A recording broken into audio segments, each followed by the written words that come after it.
이 아이가 장차 어찌 될까 하니.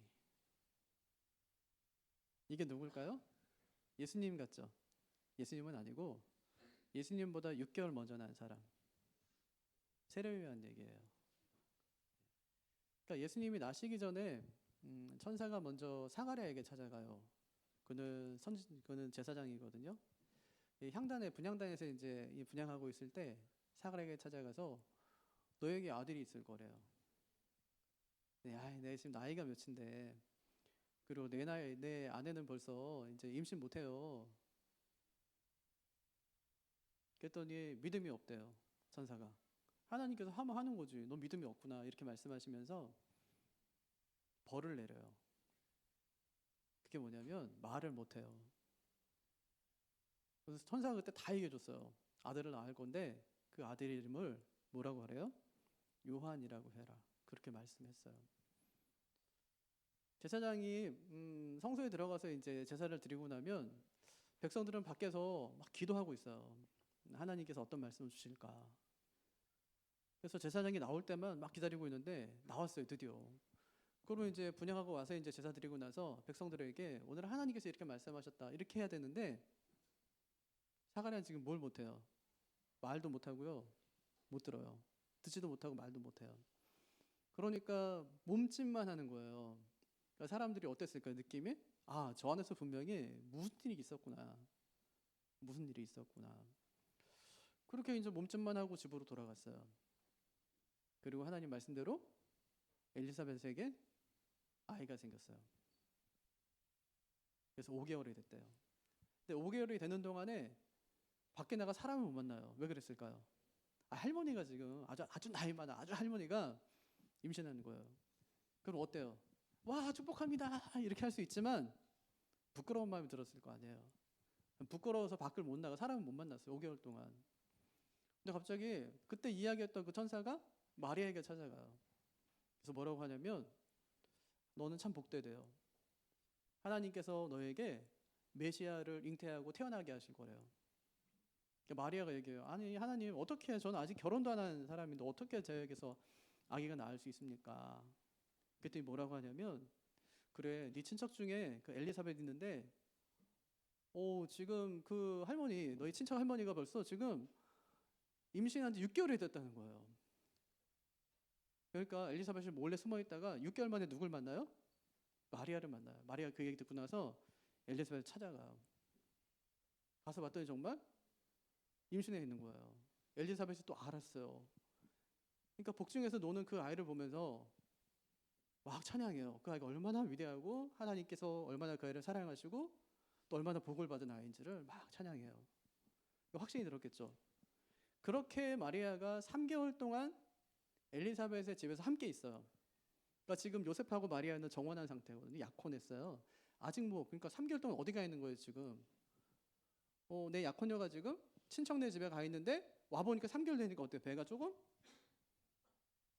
나왔어요. 배가 조금 나왔어요. 요셉이 알았을까 몰랐을까요? 알았겠죠? 그래서 요셉이 참 의로운 사람이라 이렇게 이야기하면서 고발하는 게 아니라 가만히 끊고자 해요. 그렇게 얘기해요. 그러니까 누구를 사랑한 거예요? 마리아를 사랑한 거예요. 가만히 끊고자 했다. 그렇게 얘기하거든요. 그러니까 이런 이야기예요. 이런 이야기. 근데 오늘 진짜 하고 싶은 얘기는 뭐냐면 66절에 보니까 아까 이렇게 얘기했어요. 듣는 사람이 다 이 말을 마음에 두며 이르기를 이 아이가 장차 어찌 될까 하니 이는 주에서니 그와 함께 하심이로라. 요거는 이제 요한 얘기라고 그랬잖아요. 그렇게 이제 요한이 태어났어요. 태어나고 나서 이스라엘 사람들은 태어난 지 8일 만에 할례를 행해요. 근데 할례는 여러분 지금도 다큐멘터리 같은 거 보면은 이스라엘 남자애는 태어나면 8일 만에 할례를 행하는데 병원에서 하는 게 아니에요. 네, 종교인의 가정, 특별히 이제 유대교에 굉장히 심취해 있는 가정에서는 전부 랍비들이 와서 할례를 해요, 집에서. 뭘로 하냐면 돌칼로 해요, 지금도. 돌을 갖다가 아주 날카롭게 갈아가지고 할례를 행하는 거예요. 그럼 거기에 뭐 음식도 엄청 차려져 있고 그리고 친척들이 다 모여요. 그날은 이제 이 아이가 하나님의 거룩한 백성으로 구별돼서 세워지는 날이라고 생각해서 막 온 잔치를 벌이는 거예요, 거기서. 그때 엘리사벳은 나이가 많고 사가랴도 나이가 많은데 거기서 이제 아이를 가졌으니까 얼마나 이게 놀라운 일이에요. 그래서 이제 아이를 낳았어요. 이제 할례할 때가 되었어요. 그냥 친척들이 다 모인 거예요. 다 모여서 뭘 하냐면 이제는 이름을 뭐로 지을 거냐 이거예요. 이름을 뭐로 지을 거냐. 근데 천사가 사가랴에게는 이름을 요한이라고 해라 이렇게 했는데 이 엘리사벳은 잘 몰라요.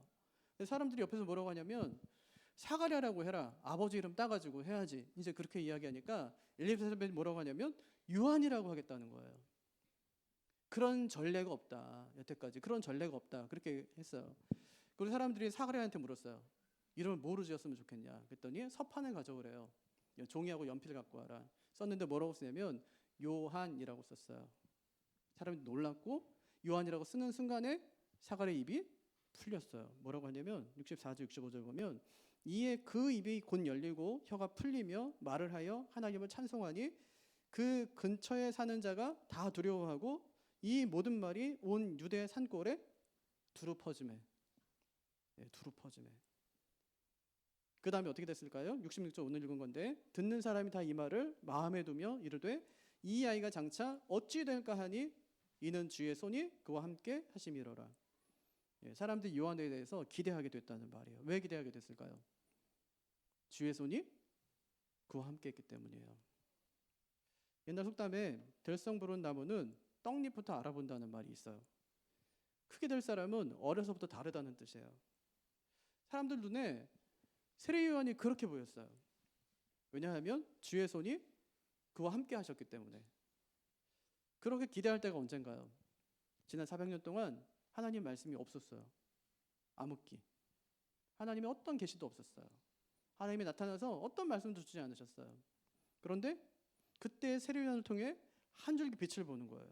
그때 어떤 기대냐면 우리가 우리 자녀에게 기대하듯이 이 아이가 나중에 어떤 사람이 될까 하는 기대가 아니에요. 하나님이 이 아이를 어떻게 하실까 하는 기대예요. 이런 기대를 하려면 주의 손이 아이와 함께 해야 돼요. 그러니까 자녀에 대한 기대가 아니라 자녀를 붙드시는 하나님께 대한 기대를 가져야 된다고요. 제가 현준이 자랑 좀 했거든 친구들한테. 근데 만날 때마다 뭐라 하냐면 현준이 잘 나오네요 교회. 그러니까 아마 이 큰 상을 받았으니까 교회 안 나오겠지 이런 눈치예요. 제가 얘기할 때 뭐라고 하냐면 이제 그 애는 이제 교회 안 나오겠구나 이래요. 제가 만날 때마다 잘 나온다고 그래요. 아마 걔는 신앙생활 제대로 못하면 부모님이 그냥 다 때려치우라고 이제 그렇게 할 거라고. 그럼 우리는 누구를 기대합니까? 자녀입니까? 아니면 하나님입니까? 누가 우리를 기대하게 만들죠? 자녀가 우리를 기대하게 만들어요? 아니면 하나님이 우리를 기대하게 만들어요? 세례요한의 할례식에 모인 사람들은 장차 이 아이가 어떻게 될까를 기대합니다. 아니 8일밖에 되지 않은 아이가 뭐 영특했거나 영민했거나 했기 때문이 아니에요. 주의 손이 그와 함께 했기 때문에. 주의 손이 우리 자녀들과 함께 하시기를 축복합니다. 우리 아이들과 정말 함께해서 아이들 참 기대되죠. 왜냐하면 뭐 아이들이 특별하거나 특출나서가 아니라 하나님의 손이 함께하니까 그게 존귀한 거예요. 여러분의 가정과 사업장에도 또 우리 교회에도 이런 동일한 은혜가 있기를 바랍니다. 여호와의 손이 함께하는 그런 은혜가 우리 모두에게 함께 있기를 주님의 이름으로 축복합니다. 하늘의